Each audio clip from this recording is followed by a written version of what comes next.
Otep à tous, bien-aimés frères et sœurs,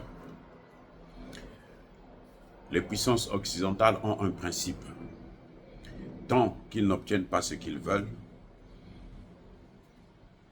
ils sèment le chaos total. Le principe, c'est lequel?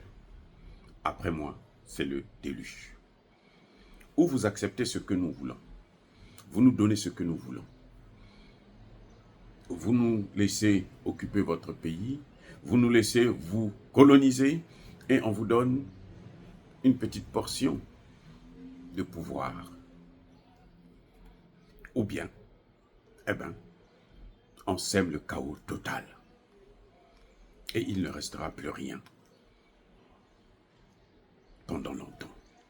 Il faut des hommes forts, très forts, pour venir relever le défi. Parce qu'ils ont des endocollants qui sont avec eux. C'est le cas d'Haïti, où tout récemment, des prisonniers ont été libérés. Des milliers de prisonniers ont été libérés. Et là, ils brûlent maintenant même des bibliothèques. Ils occupent l'aéroport de Port-au-Prince. Le président, par intérim, Ariel Henry, ne peut pas rentrer. Il est encore bloqué au Kenya. Il ne peut pas rentrer parce qu'il va atterrir où? Comment il va faire pour rentrer dans la capitale qui est embrasée par les mêmes Occidentaux qui demandent à ce qu'il puisse intervenir. Ariel Henry est allé au Kenya parce que ils veulent faire venir l'armée kenyane. Mais ça ne les suffit pas. En fait, ils veulent que l'armée américaine elle-même vienne. Et ça irrite au plus haut niveau la population. Donc, le moindre mal, c'est faire venir le Kenya. Parce qu'on sait que le Kenya, le Rwanda, l'Ouganda, c'est bien les États-Unis. Parce que ceux qui sont en train de déstabiliser la RDC, ce sont les mêmes pays. Kenya, Ouganda, Rwanda sont les grands déstabilisateurs du continent africain actuellement. Donc on les amène, on les transfère maintenant en Haïti pour aller semer, aider les Américains à prendre les choses en main. Parce que il faut se poser une question. C'est vrai que la Cour constitutionnelle du Kenya avait rejeté la demande du gouvernement d'envoyer ses soldats en Haïti en demandant que Haïti puisse donner d'abord son aval. Et c'est d'ailleurs pour ça que le président lui-même est allé rencontrer les autorités kenyanes. Ce qui est, entre nous, c'est clair, c'est entre les Noirs, c'est une très bonne chose. Là où le bas blesse, c'est que lorsque parmi nous, il y en a qui travaillent pour les Occidentaux, là, ça pose maintenant un problème, un autre problème. Parce que l'intérêt, justement, de l'Afrique, l'intérêt d'Haïti ne sera pas là. Haïti devrait chercher sa propre voie, quitte à ce qu'il puisse travailler avec les Russes, par exemple, qui ont fait leur preuve dans ce domaine. On le voit au Mali, au Burkina, au Centrafrique, au Niger, alors que les autres, on a vu leur œuvre.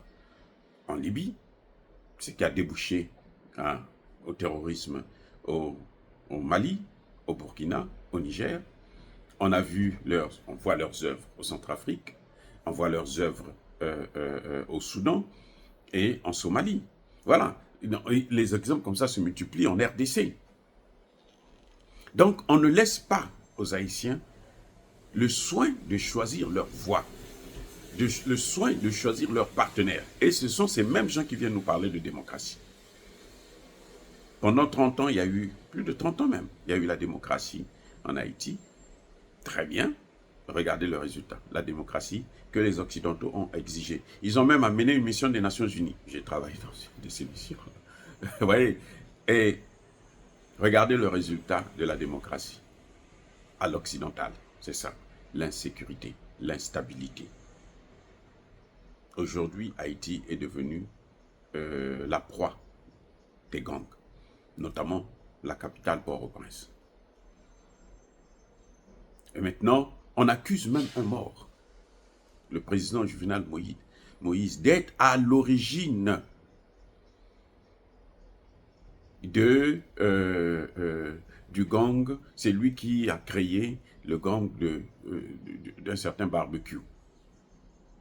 Alors, attendez, c'est-à-dire que, et ça c'est le propre des Occidentaux, c'est que quand ils décident de salir quelqu'un, même après sa mort, on continue à le salir. On continue à l'enfoncer dans la boue. On continue à salir son nom. C'est-à-dire que ils ont une de ces j'allais dire une de ces haines qui ne prend jamais fin. Vous avez neutralisé la personne. Vous lui avez arraché sa vie. Mais quand même, vous continuez encore à le salir. Il n'y a pas longtemps, on accusait même sa femme d'être à l'origine, d'être complice du coup d'État, de l'assassinat de son mari. C'est incroyable, mais vrai. Et ça, c'est le propre des Occidentaux. C'est ce qu'ils ont fait à Kadhafi.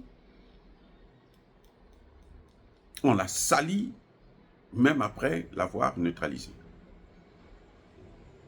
Parce que c'est dit que pour eux, c'est le plaisir de faire ce qu'ils font. Et ça, c'est terrible, c'est malheureux. Bref,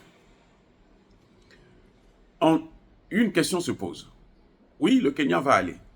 Qui va financer cette opération? Eh bien, je vais vous le dire. Les États-Unis, le Canada, la France en tête pour financer une telle opération. Mais pourquoi ils s'intéressent tant à financer des opérations de règlement de crise dans d'autres pays, alors que chez eux, ici, là, il y a 20 millions de sans-abri, 65 millions de pauvres. J'ai pas bien dit. 65 millions, pas milliers, je dis millions de pauvres, 20, 20 millions, je répète encore, pas des milliers, mais de millions de sans-abri. Alors qu'il y a les abris ici, là. On ne les aide pas à avoir une meilleure vie dans le pays dit le plus riche au monde, mais ils préfèrent aller aider les Haïtiens. Vous croyez qu'ils sont normaux plutôt? Vous croyez? Vous croyez que c'est sincère?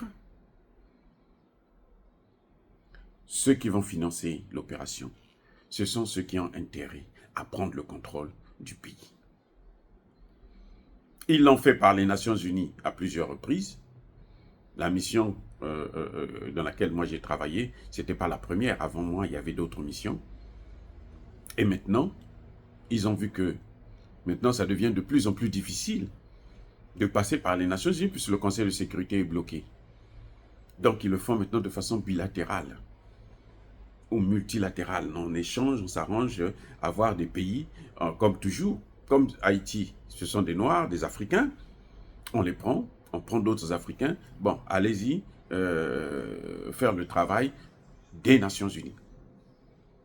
Et puis nous, on viendra jouir des retombées, de ce qu'on va atteindre nos objectifs, en quelque sorte, recoloniser le pays. Or, dire cela, c'est inciter à la haine ou à la violence. Non, il y a ma colère, il y a ma lèvre. Encore une fois de plus, soyez bénis, abondamment bénis par le Dieu des Kémites et par nos ancêtres angélisés. Mais que tous ceux qui persécutent le continent africain, le pillent et le déstabilisent, qu'ils soient noirs, blancs, chinois, arabes, juifs, indiens ou qui qu'ils soient punis, maudits, foudroyés, neutralisés, écrasés, effacés par le Dieu des Kémites et par nos ancêtres angélisés. Vive l'Afrique éternelle, j'ai dit et j'assume.